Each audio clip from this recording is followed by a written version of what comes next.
Right now at 6, abortion is a moral issue on the surface. What makes us human? And where does life begin?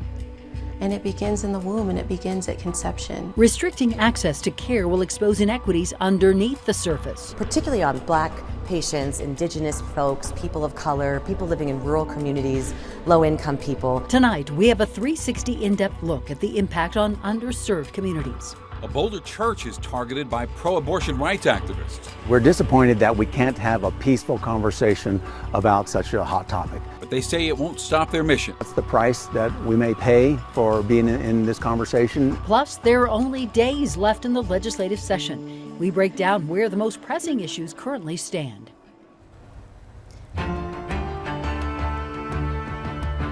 And good evening to you, and thank you for watching Denver 7 News at 6. I'm Ann Trujillo. I'm Shannon Ogden. Glad you're with us tonight. The fate of Roe v. Wade has yet to be determined, but if the Supreme Court decides to strike it down, it could widen the socioeconomic gap in our country. Tonight, we have a 360 in-depth look at the inequities that exist around access to health care and reproductive rights. Data from the Guttmacher Institute, an abortion rights research organization, shows a large discrepancy in the rate of abortion for women of color and white women. Between 2000 and 2014, abortion rates for white women stayed steady at 10%. In 2014, the rate for Black women was 27% and 18% for Hispanic women. Now, the reasons for this are much deeper than just moral beliefs. Denver 7's Colette Bordelon begins our in-depth coverage hearing from a woman who knows just how important proper care can be. 20 years. Okay. Yes. Inside Danny Newsom's home. Here's the family Ron and I created. Are pictures that are priceless. That grin, cheek to cheek grin, is so real. A proud mom. It's one of her graduation pictures, but it's quite dramatic, isn't it? Who's been through more than many can imagine. These flowers and what they stand for mean everything. Given to her on a week. That's one of the hardest every year. So she was born on May 1st in 1990. And she passed away in my arms on May 5th. Newsom has been pregnant 6 times. She's had 2 miscarriages and 1 ectopic pregnancy. Her 5th pregnancy was Marissa. It burns, not like the grief, the immediate grief, which is all consuming, and you just don't see how you can live. Doctors told her to never try another pregnancy, but Newsom found herself pregnant again. There was a decision I had to make. But at that time, it's like, okay, this is just my decision. Her 2nd child, now a healthy adult, thanks to medical intervention from dedicated doctors. Look at all that I had on my side. And it only made me acutely aware of the millions of people who don't have that. She can't help but think about her own choice and how it would have been different without the access she had. It's very clear that the impact of dismantling Roe v. Wade and those protections will absolutely have a disproportionate impact, particularly on Black patients, Indigenous folks, people of color, people living in rural communities, low-income people. Last year in Colorado, there were more than 11,000 abortions. Most of those are residents in the state. But zooming out, the surrounding states have the most people traveling to Colorado for this kind of care. 400 people came from Texas, but the highest number of people coming to Colorado for their appointments, actually from Wyoming. 3/4 of all abortions in 2021 were recorded as white or non-Hispanic. Just under 15% were Black. It's important to note, 35% didn't give out that information. My husband took this, and this is Nicholas and I were in the mountains. And when this proud mom thinks about the challenges facing many communities if access to abortion was banned in certain states. It just made me realize just how fortunate I was and how so many people, through no fault of their own, have the cards of life stacked against them. Colette Bordelon, Denver 7. Let's look deeper into this data. ABC News sorted through numbers from the U.S. Census Bureau to show the percentage of people in Denver without health insurance. It shows about 13% of all people of color do not have health insurance, 16% for Latino or Hispanic, 7% for Black people. Just 4% of white people are without insurance. Reproductive health centers in Colorado are preparing for an influx of patients if Roe v. Wade is overturned. Colorado codified reproductive rights into law this legislative session, meaning abortion access will remain. Well, today, Democratic Congresswoman Diana DeGette was wary about what that would do to workers in these healthcare centers. On a national level, if abortion becomes illegal or practically illegal in half of the states, Planned Parenthood and other abortion providers will be overwhelmed with people from out of state who are trying to come. So the current staffing issues will be really exacerbated a lot. Planned Parenthood of the Rockies says they have seen a dramatic increase of patients since Texas abortion restrictions went into place. They say the number of out-of-state patients just needing overall care has gone up by the thousands. And our 360 in-depth coverage continues right now on thedenverchannel.com. We have a breakdown of the ballot amendments both sides of the issue are working on to change the state constitution.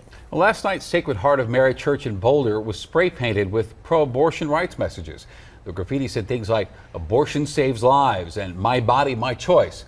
We spoke to a parishioner there at the church today. He says he's disappointed, but not surprised. We think this is related to an annual pro-life memorial we have on our front lawn every October for Respect Life Month. We put out 3,000 crosses signifying how many abortions there are in the United States every single day. The Boulder County Sheriff's Office says there was similar graffiti painted on that same church in September. They say they are looking into whether these two incidents are connected. State lawmakers don't appear to be in any rush to hear the remaining bills left on their agenda. Since our last check last week, they've only gotten 72 bills off their plates. There are hundreds more to go before the session ends in 1 week. Denver 7 political reporter Megan Lopez takes us through some of the bills that passed and some that weren't so lucky. The countdown clock is on for the end of the legislative session, so let's take a quick look at the numbers. Of the 655 bills introduced this session, 287 still need to be voted on. 112 have been killed so far, and another 256 have passed, many of those already signed into law. So here's what we're watching out for you.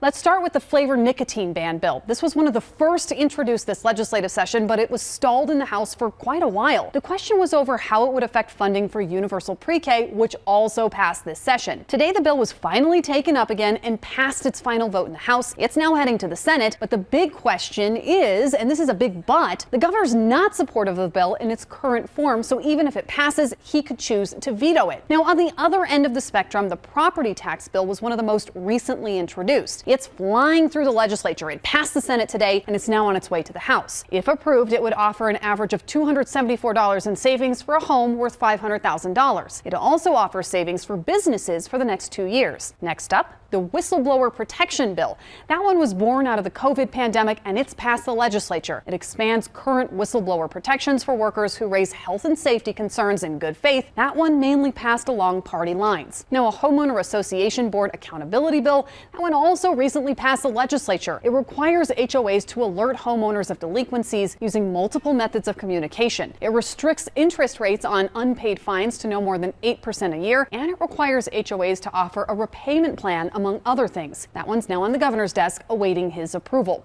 The so-called pink tax, that one also passed. Starting in 2023, it removes the sales tax from diapers and feminine hygiene products. It's waiting the governor's approval. One bill that did not survive this session is a paid family leave premium reduction. It would have reduced the amount that employers have to pay into the program for the first 6 months of next year by $57.5 million to offer them some financial relief. It made its way through the House with all Democratic co-sponsors, but it was killed in a Senate committee.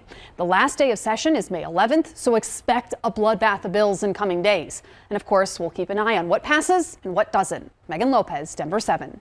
And a bill to protect educators from doxing also passed the legislature. It adds them to the list of people who can request to have their personal information removed from government websites. It was inspired by recent events in Douglas County. Vail's town council has voted to condemn a parcel of land where an affordable housing complex was planned to be built, thereby sinking that project. We told you about this issue yesterday at 6. Vail Resorts wanted to build multifamily housing just off I-70 near exit 180 that would have been used for its employees. But town council had worries about protecting bighorn sheep population that grazes on that land. Vail's mayor says they will now work with Vail Resorts to find a new location. Some professors of color have recently left DU's Graduate School of Professional Psychology. Students in the program are now worried they won't find representation in their faculty staff. Today, dozens of students protested on campus. They say the breaking point happened last week when a professor announced his departure for a better opportunity in California. One student we spoke to says he is reconsidering his decision to enroll there. It is renowned across all 50 states for its educational quality. But when I see that people who look like me, who have the same identities as me, and who espouse the same ideals as me are no longer a part of it, it makes me wonder, you know, can I get the quality of education that I'm looking for if all the voices that I'm hearing are the exact same?